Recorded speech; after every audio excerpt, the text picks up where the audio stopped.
Alright, everybody, we are back for episode 10. That is just insane. So, a quick little update. Sorry I've been gone for the last few days. First I had to spend the weekend at a friend's house, pet sitting. Many of you already probably know about that, but for anybody who's new to this channel, that's why.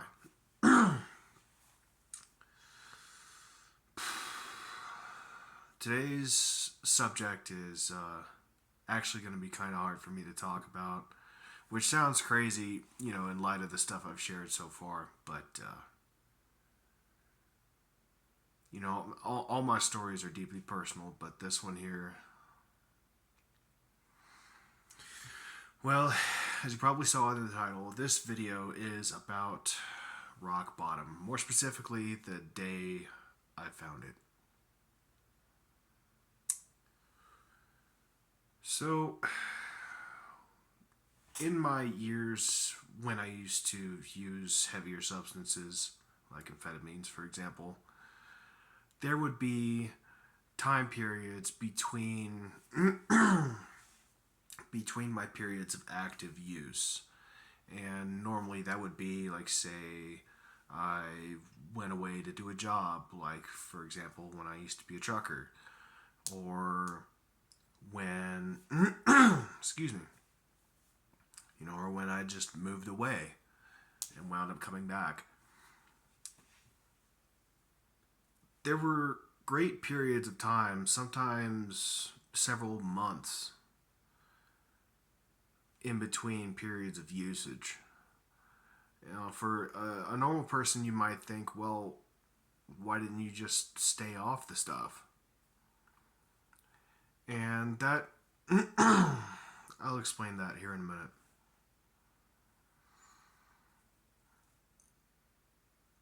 My justification for going back to using every time that I did: I'm homeless, I'm out here by myself, who am I trying to impress? It's a very selfish way of thinking, and in hindsight. Excuse me.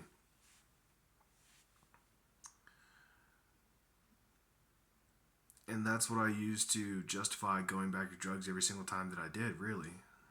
It's like, I'm a grown-ass man, I'm out here on the streets, dude. I'm trying not to freeze to death, and this, that, and that, and this.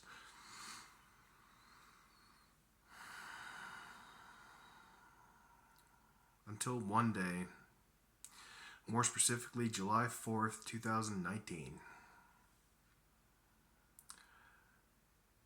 I was in a little area of Arcata, California, Northern California, Humboldt County. I was over by the Greyhound station in the front yard for what is commonly referred to as the Annex. Locals know what I'm talking about. And started off the day in a bit of a smoking circle. And the people with me, one of them was a retired veteran with mental issues and alcoholism. When his bottle of whiskey ran out, he sent one of us to the liquor store to go get him another. When the bag of dope ran out, he sent somebody else to go get him another bag. And this cycle had repeated about 3 or 4 times well into the afternoon. And until eventually, I think either he just ran out of money or just decided he wanted to go do something else. And so as I'm standing there, my mind racing as it does when you're on an upper like that, a 10-year-old boy walked up to me. Dark green hoodie, dark blue jeans, red shirt, brown straight hair, pale. And he came up to me, and he was about 10 years old. And then he asked me if I could buy him a pack of cigarettes. Now, to a normal person, that's just mildly annoying, probably concerning. Like, where are your parents, dude? But something about that day, that child, those circumstances,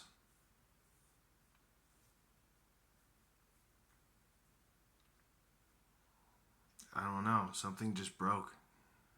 A piece of me died right then and there. And then myself of all people, in my quite intoxicated state,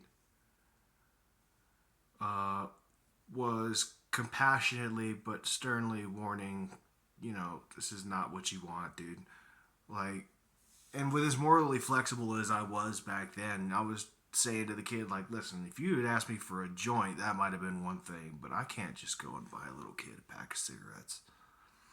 I don't know why that was my hill to die on that day, but it was. Looking back, I still can't really justify to myself, like, what was it about that particular that particular encounter that sent me over the edge, but I could not. Something just said, I'm done. And it wasn't anybody telling me like, "Hey, bro, you've been up for a few days. You should probably take a breather or da da da da."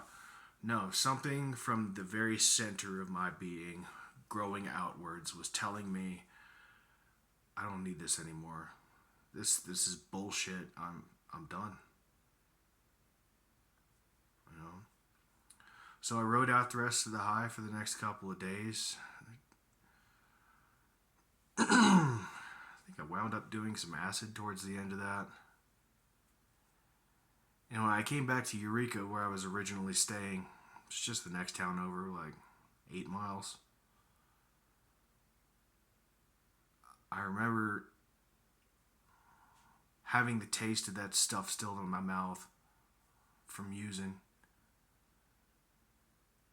I remember the jitters in my body. I remember the way my eyes burned because I was just so dehydrated. Sunburn. I had a very clear imprint of the sunglasses I had been wearing for like the previous 2 days.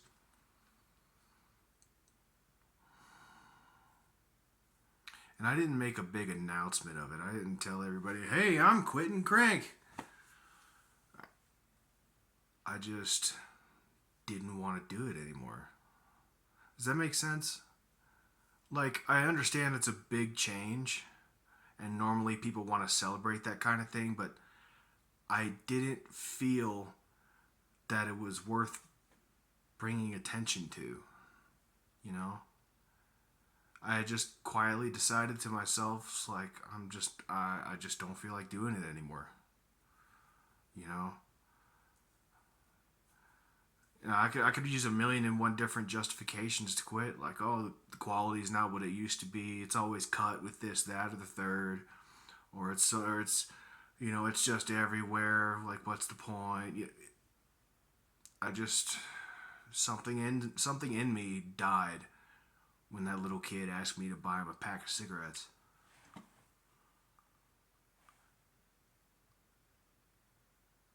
I just had this sense of, going back to the event, I just had this sense of, like, really? Like, what is going on? Like, why is... Like, if this kid is asking an adult to buy him, a stranger, to buy him a pack of cigarettes at, like, 8, 10 years old, like, what's it going to look like when he gets my age? So...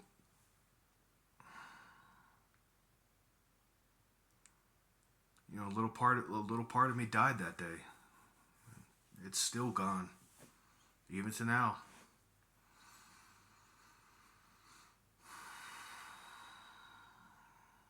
But I haven't touched that stuff since, and I don't think I ever will.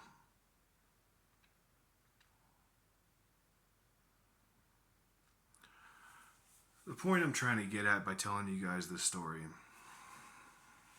with my relapses, I would get clean because I just wasn't around it, or what have you.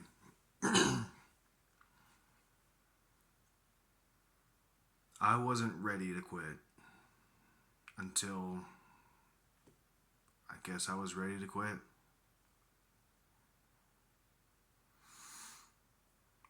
You don't hit rock bottom until you stop digging. You don't hit rock bottom until you stop digging.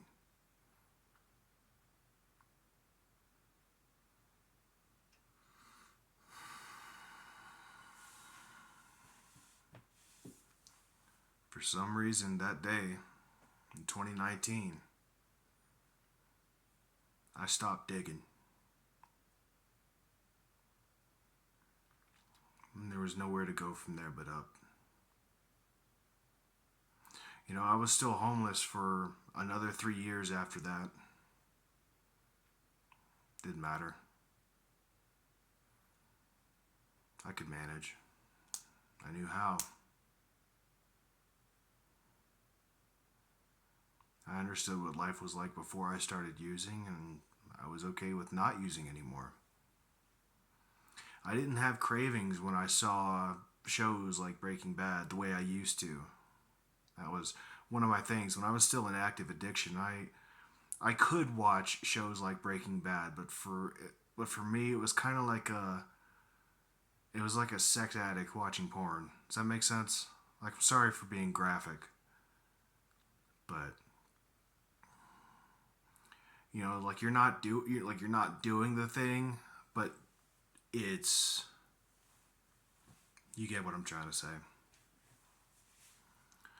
So like watching shows like Breaking Bad or something where, you know, it's fairly accurate. I wouldn't say it was 100%, you know, based on my experiences, but but yeah, it was enough to be like, oh yeah, I know what that's like, you know, and I still liked it back then. But now I could watch it no problem. I don't feel the need to go find some and get it. You know, I don't look back fondly on the times that I was high anymore. I don't see a place for it in my life as of now. You know, I'm still working on myself. You know, I still have problems. You know, I'm still dealing with other kinds of sins that I gotta, you know, eventually conquer, rid myself of.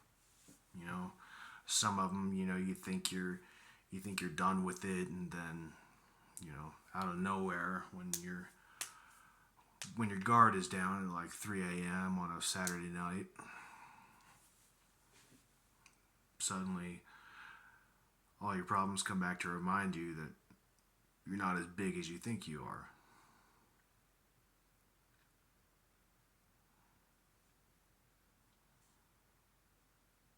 If someone you know is in active addiction,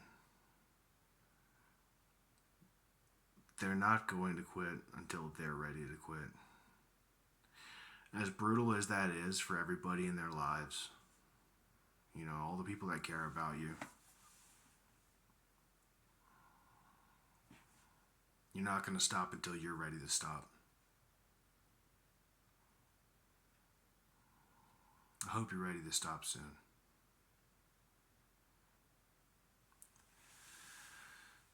All right. So, that's my message to you guys today. Like, share, comment, subscribe. Show this to somebody you know who may be able to get something out of it. You know, I've been there. And I like to think I got out.